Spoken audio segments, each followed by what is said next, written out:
The following program contains flashing images. We all want to attract a mate. But what's the best way to beat the competition? Tonight we'll show you exactly how to flirt when you're on the pole. And we'll reveal the secret signals that guarantee success. So let's meet the team who'll tell you how to get what you want. Dr. Jack Lewis is a brain scientist who knows exactly how you're wired up. Angela Mutanda is a counselling psychologist who's helped hundreds of people shed their hang-ups. And Dr. Peter Collett is a world expert in body language. He spots the secrets we all give away.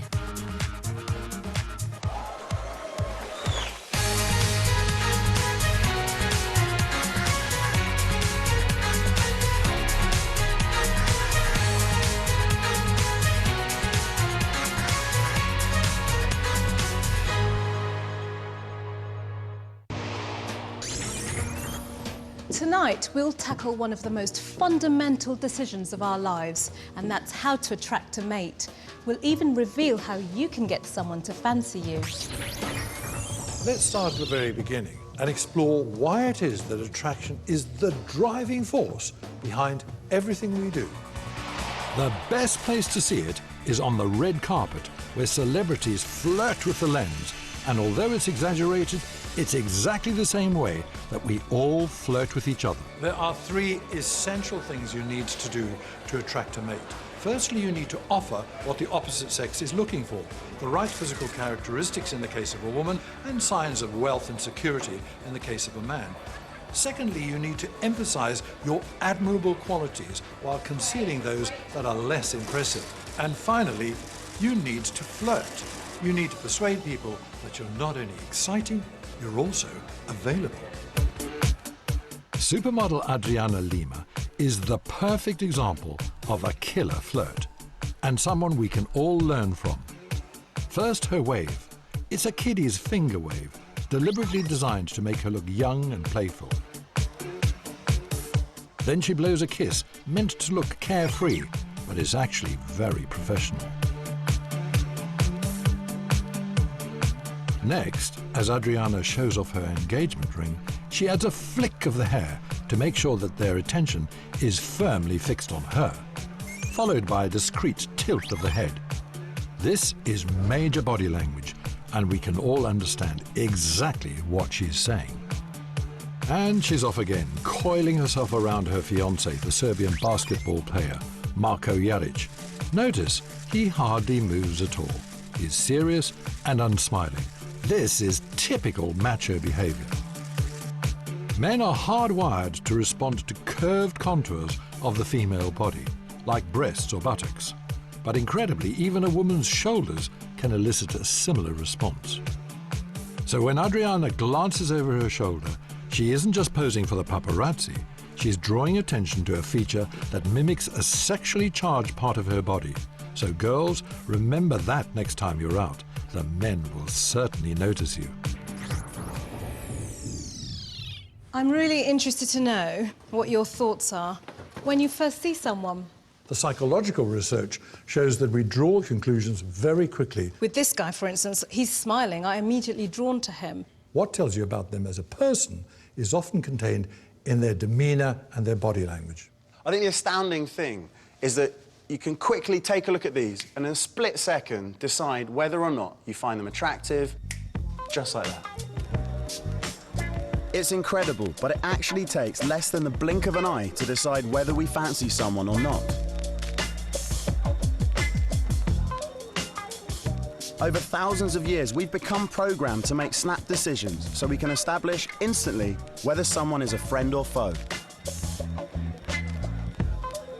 Once we've formed an opinion about someone, it's very difficult to change our minds, which means human attraction is all about making the right first impression. Two can play that game. It's almost impossible to capture the magic of attraction unfolding on screen. But in 2004, we all saw it happen. Katie Price and Peter Andre's romance unfolded in front of millions. There's electricity between them. You can see you're physically attracted to her. Look at the way Katie checks him out.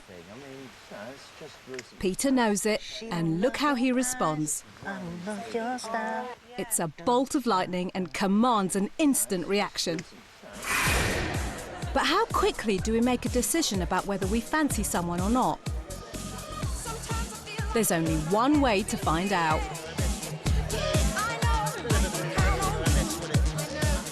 People can form an impression of a stranger using very limited information. Just a brief glimpse of only a second is plenty of time for them to figure out whether they find the face appealing, and for some people, even to get a feel for their personality. To put this theory to the test, let's do an experiment. I need to find a girl, and Jack needs to find a guy. Rachel looks like the perfect candidate, but what will she look for in a bloke? We'll show our guy and our girl members of the opposite sex, but we're giving them less than a second. In fact, just the time it takes for a camera flash for them to view the punters and make up their minds. So, Rachel, what do you think of him? Tall, dark, handsome. He had nice lips as well. Anything else? He seemed quite humble, which is what I like, because I'm quite excitable. So if he can tame me, then he's more than welcome. So you noticed quite a lot? Yeah. In 1 second? In 1 second. Brilliant. Incredibly, within half a second, Rachel has already imagined that she's in a relationship with number one, who she has decided is somehow humble. This shows just how fast a woman can make up her mind, and how much she reads into a scenario.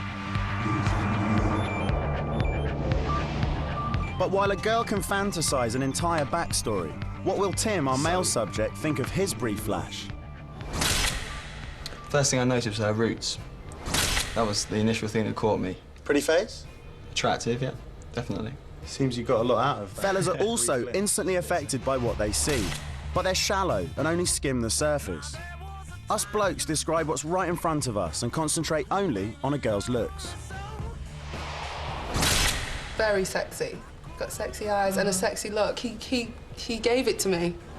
So you mean... In that second, I could see it. And it worked. It worked. Proving that women, like men, also have lust at first sight.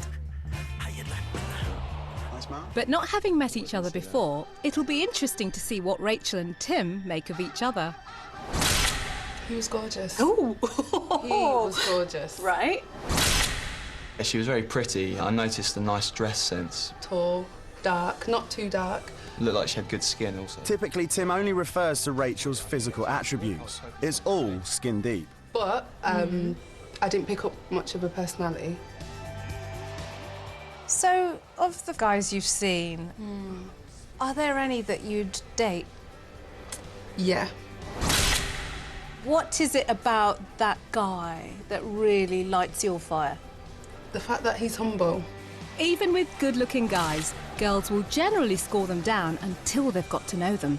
It's the fundamental difference between men and women, something that men on the pull need to remember. Absolutely conforms to what we know about blokes and girls. The guys tend to look on the surface, and the girls inevitably go much deeper. I think from the point of view of the women, in that same split second, we create a whole backstory. There was not just the looks, it was he looks humble, and there was so much hope in what she was projecting onto him. It was exactly what I was expecting of the guys. They could say all sorts of things, but only about the appearance of the woman. The ability to flirt is the most powerful weapon in the battle between the sexes. In fact, a beautiful girl who doesn't know how to flirt hasn't a hope in hell against a plain girl who knows how to be suggestive and seductive. Maybe it's simply a case of men and women knowing exactly what they're really looking for in a mate. Join us after the break to find out more. We've already seen that it takes less than 1 second for someone to decide whether they fancy us or not. So it's essential that we make the right first impression. So what do we do to attract a mate? Well, it's all about sexual advertising and selling ourselves. There are few places in public where you can observe courtship in action. But film premieres and a red carpet event like this fashion show are just the ticket. This is the perfect place to study attraction. Here you'll see celebrities posing, kissing each other, greeting, and generally trying to appear attractive. Also, flirting with the camera, and that means youth. It's larger than life, but they're flirting with the lens in precisely the same way that we all flirt with each other. Men and women are designed to appeal to the opposite sex. Nature has ingeniously arranged things so that what a woman has on display is what a man is looking for. During our 1-second experiment, we saw exactly which qualities men look for in women.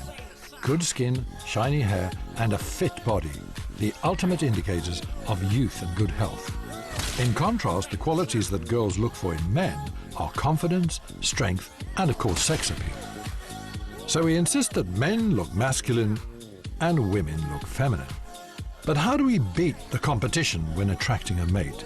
Simple. We show off what the other half wants to see.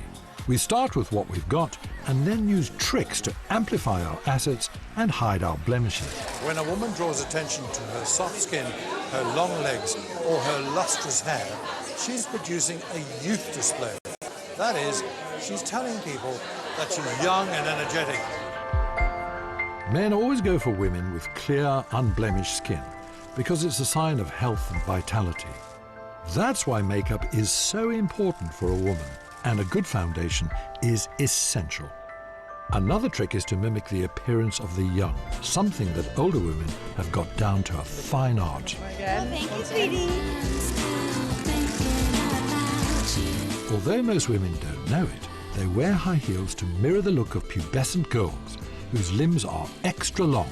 High heels add height and push the hips forward, extending the leg and giving the appearance of youth. What about Gwyneth Paltrow's deliberate attempt to broadcast her youth to the world by wearing a very short miniskirt and high heels? After taking time off to have kids, this outfit reminds everyone that she is still a stunner. And although obvious, it works. Remember that next time you want to look young and sexy. Blonde hair is also an unconscious reminder of youth, as many people have lighter coloured hair when they're children. Hardly surprising then that fashionable 50-something celebs like Madonna keep their bottles of peroxide close.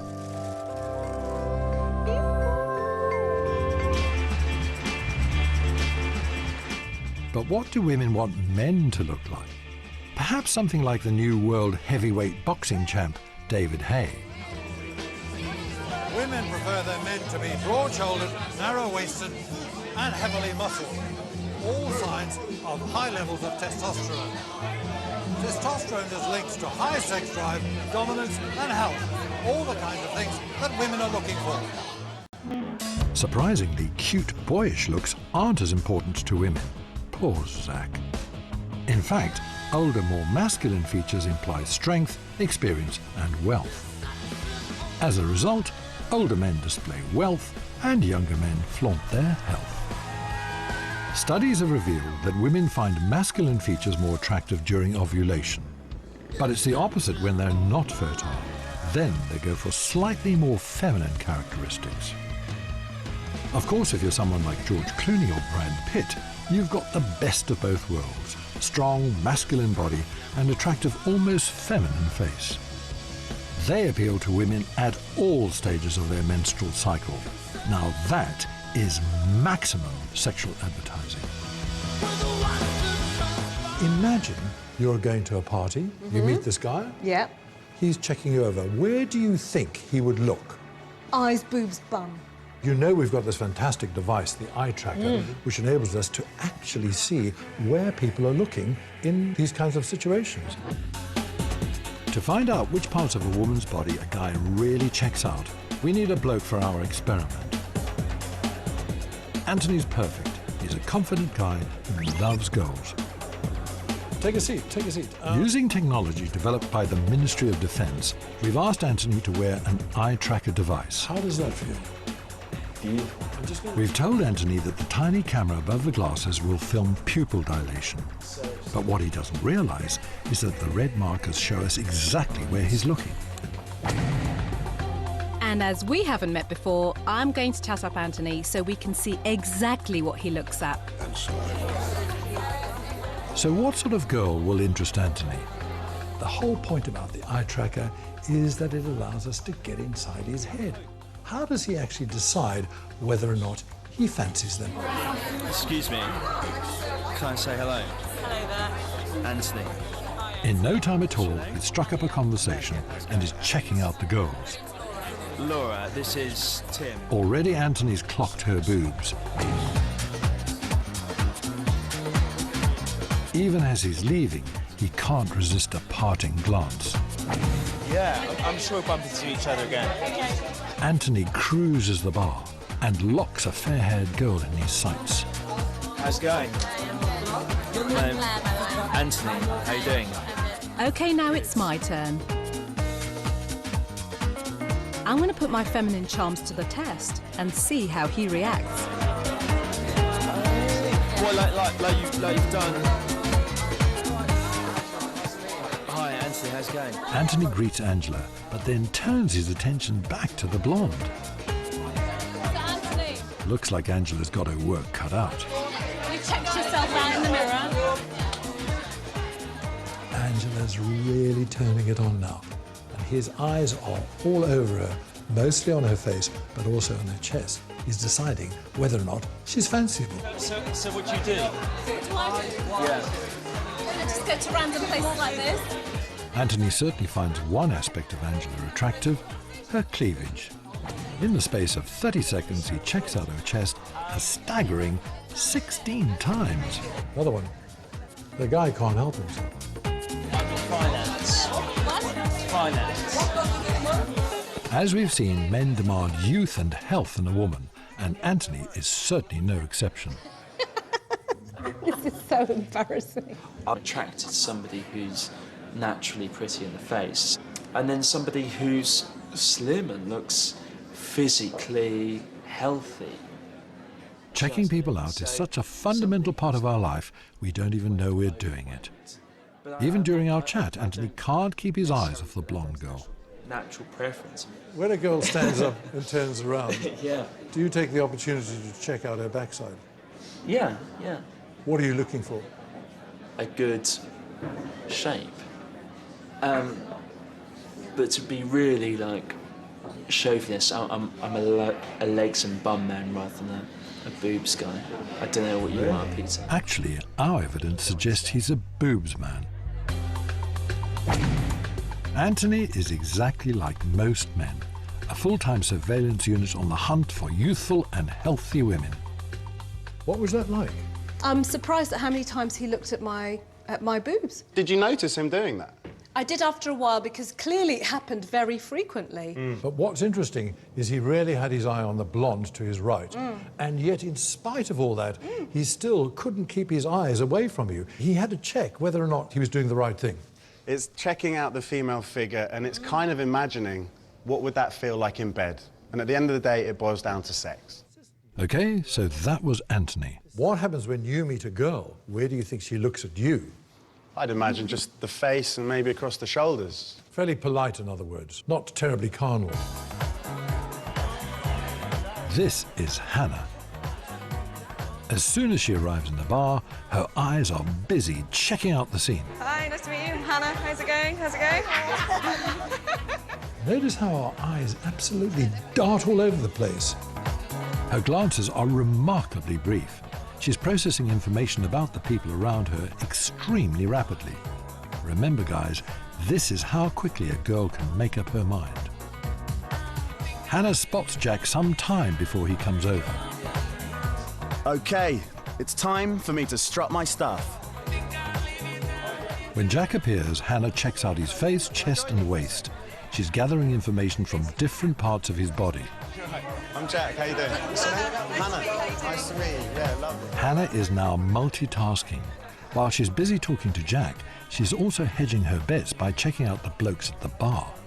This is exactly the sort of mating strategy that women adopt, keeping her options open before focusing on a particular male. Anyway, so what do you do for a living? What's your... I'm actually a scientist. Are you? Yeah. Hannah even steals a glance at Jack's fingers. Maybe she's trying to find out if he's married. Notice the sneaky peek. The moment Jack starts to talk to Claire, Hannah's eyes are all over him. She's checking him out, taking the opportunity to find out whether or not she really fancies him. You need another one now? Now look at that. When Jack gets up to go to the bar, Hannah checks out his bum. Very cheeky. When a man turns away, for example, what aspect of him would you check out? What's the most important thing? Physique, good broad shoulders, nice bottom. Obviously, you'll give them the glance, but you don't want to be caught looking. That's just not cool. She admitted it. She did admit it. I'm really shocked. I'm surprised. Is that consistent with your experience? Well, obviously, when I turn my back, I don't know what's going on. So, what does that tell us? Not necessarily about her, but about women in general. It's quite interesting. She focused quite a lot on the face with the eyes and the mouth. And then she went to the chest area as well to see how broad he was. That's right. But I am surprised about the crotch and bottom area. And it's not something I think many women would admit to because we probably don't realise we're doing it. And in that way, we are similar. It seems that guys and girls, in terms of checking each other out visually, they're not so different after all. After the break, we follow a group of guys and girls getting ready in completely different ways for a big night out, revealing what they think the opposite sex are looking for. Sexual attraction is such an important part of our daily lives, so it's no wonder preparing to go out on the pool is the be-all and end-all of our week. Making sure you look good when you walk into the bar is very important. But that's just the beginning of the story. Getting dressed up can start hours or even days before a night out, especially for women. We followed two groups of girls and boys as they prepared to go out for the night, and we discovered just what it takes to get ready before you go out. Let's meet our girls. They've been mates since childhood. Sarah Jane is the confident group leader. Becky looks after the gang. Abby is self-assured and clever. Sarah is the shy, retiring type. And although Wendy appears quiet, I reckon she's hiding a bit of a wild side. For most women, planning the outfit is a meticulous affair and involves a lot of thinking about beforehand. Oh, and shopping, of course. It's incredible to think that British women spend a mind-boggling £6 billion a year on clothes and shoes alone.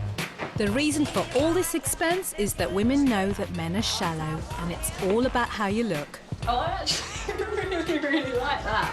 Subconsciously, the girls are trying to find outfits which accentuate the boobs, bum and hips, making the most of their sexual characteristics and showing them off to the opposite sex. I really like yours. Very different. They're trying to disguise their flaws with makeup and choose clothes that flatter their figures. Thank you. This is less to do with female bonding and unconsciously is all about pleasing the men. Right, girls, let's get some wine flowing. Back at the house, the process begins in earnest. It's going to take ages. Amazingly, the average woman spends 136 days of her lifetime getting ready for a night out. And these girls are no exception. Hidden away in another room, I'm watching the girls on a secret monitor. But what will their behaviour reveal? Oh, is that the new one? Every one of these items laid out on the bed is designed to send a signal to the men they're about to meet. And for some of these girls, what they've brought will bring about a dramatic transformation. What do you think, Wendy? They're doing a lot of checking out that they're not going to cross over in their outfits because that could lead to a little bit of competition. They may say, I don't think you should wear that. Perhaps you should stick to that. And that's a kind of a subtle way of kind of veering somebody away from an outfit that you might feel threatened by. So girls are much more coy about, being overtly competitive with each other. But actually, when they go out together as a group, it's much more about support. It's much more, we're in this together, until they go to the club. And then everything changes. So, let's meet our gang of boys. Gary is the confident, wisecracking leader. Sam's the joker. Adrian's the easygoing wingman. And JJ is the laid-back geezer. I'm here to find out if their approach is the same as the girls. Whilst the girls are still getting ready, the boys are just hanging out at home. For fellas, a lot of the preparation revolves around getting in the right frame of mind. Because at the end of the day, self-confidence is very attractive to women. So right now they're just playing a bit of pool, sharing a bit of banter, taking the mickey out of each other, just taking it easy. So how can this kind of pre-night out banter be increasing levels of power? The perception of how powerful someone is boils down to how self-assured they seem. And in this little social dynamic, they kind of establish a slight pecking order. So Gary's the dominant one. Sam is undoubtedly the joker in the pack. Now, Adrian's an interesting one. He's very amenable, very friendly. I suspect the girls might like him. And as for Big JJ, he's like the gentle giant. He's very calm and slow in his delivery, and girls can see that self-assuredness come through. He's a nice guy. Are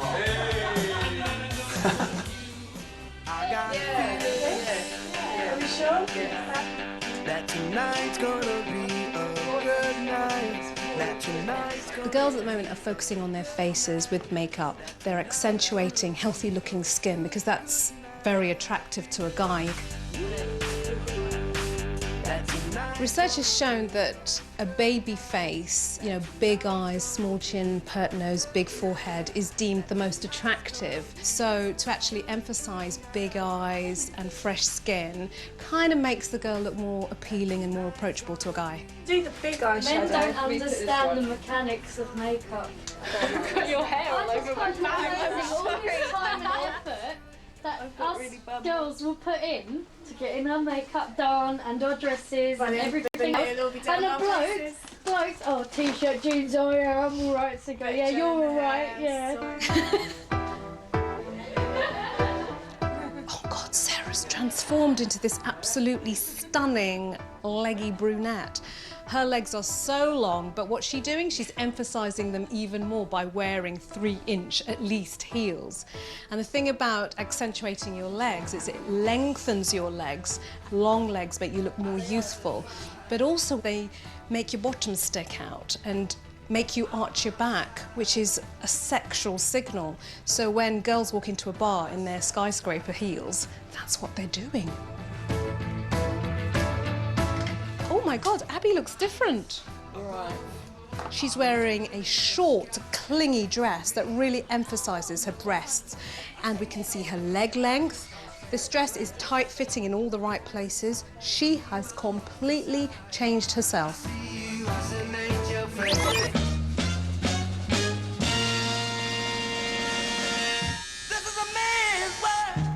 Whilst women spend ages getting ready for a night out in order to beautify themselves, to show the guys exactly what they want to see, the guys spend an awful lot of time messing about because they don't need so long to create the image that the women are looking for. Sam has got really good facial hair. It's really dense, looks very masculine. That's an indication of having lots of testosterone in your body. Now, women find this attractive because that's a sign of a strong immune system. Take us over the road. Gary, he's got a nice head of hair, so he spends a lot of time sculpting it to emphasise and draw attention to it.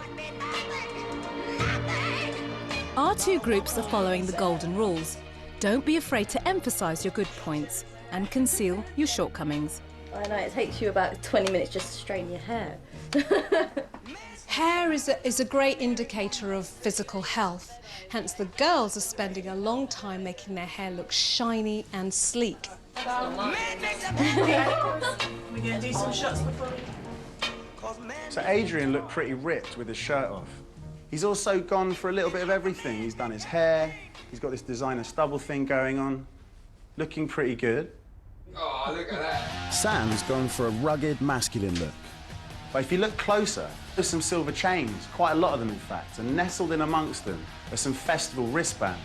Now that's a conversation starter, and it also boasts membership of the music crowd.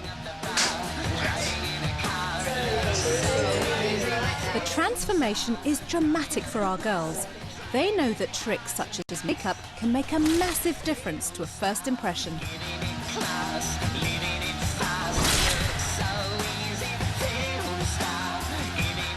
Whereas our guys know that girls aren't as obsessed with a fella's appearance, so they don't need to make much of an effort.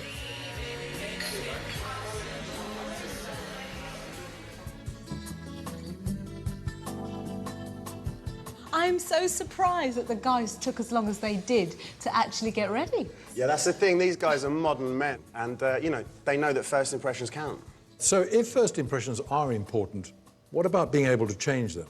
Definitely. I think a guy, if he doesn't make such a good impression with his visual appearance, if he manages to get in a conversation, he can turn it around by showing that he's clever, that he's cool, or maybe intelligent. I think that's true with girls. We're definitely more likely to give a guy a second chance because we do tend to look beyond the physical.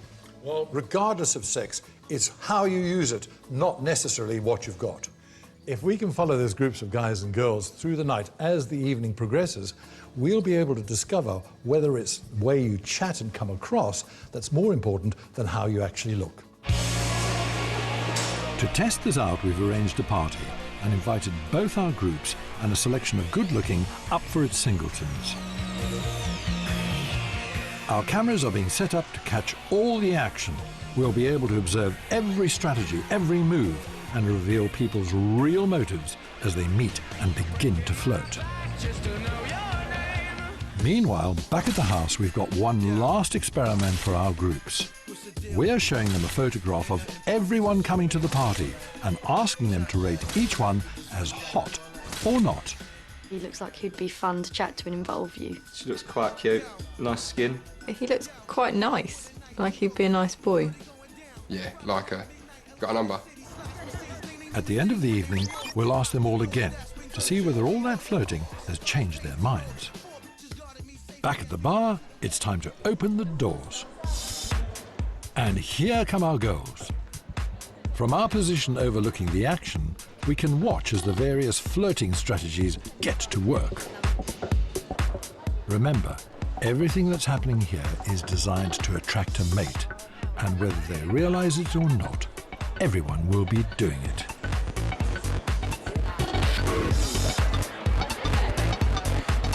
I think what's really interesting is when the girls came in, they moved around the room as a group, a support group. But what was fascinating about Sarah Jane in her lovely sparkly top is she began social flirting much quicker than the rest of her friends.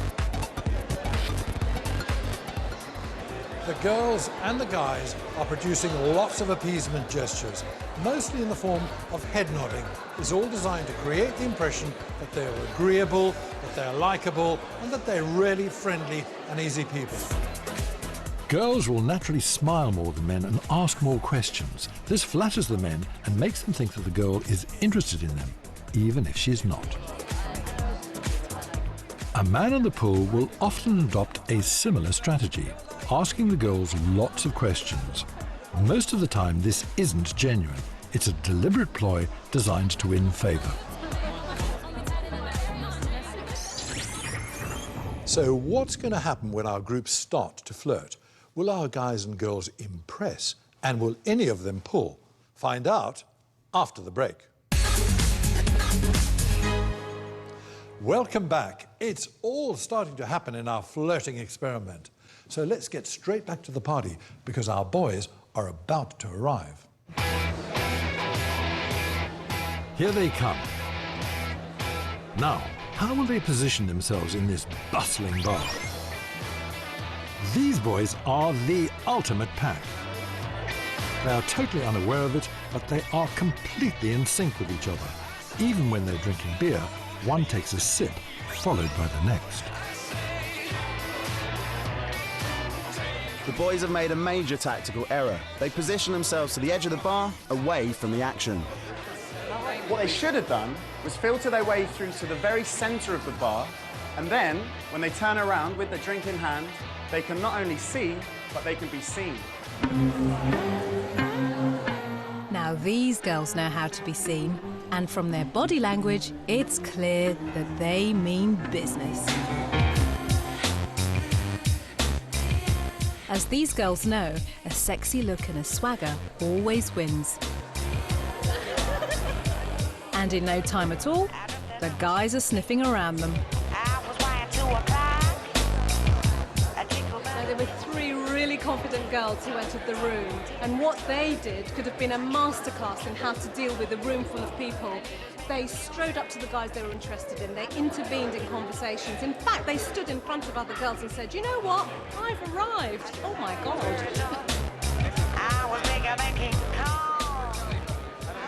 The blonde girl is really turning on the charm, and she's doing that facially. She's varying her facial expressions in order to illustrate the fact that she's a sensitive human being, and she's the kind of person who'd make a wonderful mate and a fantastic mother. She's flirting again, this time using her hands. Self-touch is drawing attention to specific parts of the body. In fact, within the space of 60 seconds, she directs this bloke's eyes towards her glowing skin and low-cut top 4 times. Flirtatious women tend to be highly expressive, generally unaware of what they're doing to attract other people's attention. I was watching you closely, and I thought you had some really remarkable flirting techniques. Are you kidding? Girls rarely admit it, but they are social flirts. They often produce come-ons, even when they're not interested. This, of course, makes it really tough for guys. Are the girls serious or not? The geometry of these little groups is very revealing, because the way in which people position themselves tells us all about their relationship to each other. No one ever thinks about accessibility. If you come into a bar and you're in a closed group, there's no way for anyone to get in there. But what Sam did is he stood sideways on at the bar and he kept casting glances to other people around them. Eventually, that welcomed one girl in who noticed his bracelets, and then the boys were in. I try to get people kind of a bit more open to this kind of situation, to let a few more people in. Otherwise, you end up on your own, in a corner. And tell me about your wristwear. 3 so far. 3 different girls, 3 different bracelets. But how did you convince them to do that? Just use my natural charm, of course. Of which you have it in buckets. Stop it, you flirt. No, seriously, like, I thought the best thing about your game today was that you always were laughing, you were getting other people laughing, and people were really feeding off the energy, and they just came to you. Dave is a confident guy who goes for what he wants, and he set his sights on one of our girls. I've probably made a bit of a beeline, actually, for Sarah. His flirting strategy involved some research and development. Now, you spent a lot of time this evening chatting to that guy. Oh, yeah. What was that about? That was actually about him telling me he fancies my friend. I get that a lot. I admitted to her that I was interested in Sarah and was asking for information about her. Just interested, even when he takes a drink, he can't stop looking at her. Sarah notices what's happening. She responds by playing with her hair. Although she may not realize it, she's keeping his attention firmly fixed on her. What was it about him that made you stick with him? Because you've stayed with him quite a long time. Yeah, you have. He's easy to talk to, and he's funny. So he made it easy for you to hang out. Basically, he came up to me. When Sarah was shown David's picture earlier and asked whether she fancied him, she gave him a very low mark. But David's confidence and banter seems to have won her over, proving that it's not just about looks, but about how you use them. Do you fancy him? I think I could. Remember Rosie, the ultra-confident girl who made her entrance earlier? Now listen, you are oozing confidence, aren't you? How does that work for you when you walk into a room full of people like this? Works quite well. Rosie's look, understandably, makes her a boy magnet. Notice the preening. That's intended to draw attention to oneself. Men have to make most of the moves, but ultimately girls decide whether a relationship will go further. Rosie's decided to move on. Now it's Charles's turn to try and impress. It's like the first time you shake my hand. I know. Before, yeah. Fourth time lucky. She displays her neck to show that she's defenseless. Again, Rosie makes sure that he stays focused on her by flicking her hair and nodding her head. Signals that say, bring it on. So what kind of guys have approached you looking the way you do? Well, there's one guy that won't let me out of his sight. Oh, which one? He's over there. black guy just there. As we've learned, we need to display what the other half is looking for. Rosie has certainly done that. Wearing those skin-tight pants and crop top, she is maximizing her feminine curves. Now she makes it very clear to Charles that she's interested. First, she moves into his personal space. Next, using her hand, she directs him towards her assets. Notice how she glances at Charles over her shoulder. She's drawing his attention to this sexually charged part of her body. And there's a bit of booty shaking too. So while you're sticking your butt out, you're smiling at someone else. Yeah. Ooh. Do you get the kind of guys that you want? Is that the message you send out? Yeah, I think so. It certainly works for him. Playing with her necklace allows him to draw her just a little bit closer, to which she responds.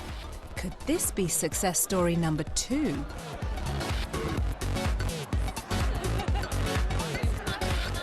Let's see where Sarah Jane's flirting has taken her. You flirty, confident girl. How's it gone? I think I've spoken to every guy in the room. Running around sampling what's on show, Sarah Jane is another woman in the driving seat. Obviously, first impressions are like, you go for looks. I go for looks. And you look at me and it's like, yeah. When the girls viewed the pictures earlier, Sarah Jane gave Gary, the leader of the guy pack, top marks for being the hottest. He seems very approachable, and I'd feel like you could talk to him, find out about him and stuff, but he just looks a bit different from what I'd normally go for, but interesting. I honestly thought when I saw the photos he would be quite quiet, shy, nice. I spoke to him, and it was like, forget it. Yeah. A successful party, but what did our experiment reveal about the rules of attraction?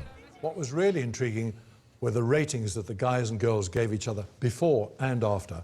Now, Gary, for example, he got the top rating before from the girls. Afterwards, the lowest rating. That doesn't surprise me at all, because Gary is a good-looking guy, but when it comes to the banter, he just takes the comedy too far. In complete contrast, Sarah got top ratings before and top ratings after. I think she's an attractive girl who had great social flirting technique. She flicked her hair, she showed her neck, she did all the right preening activities, and they loved it.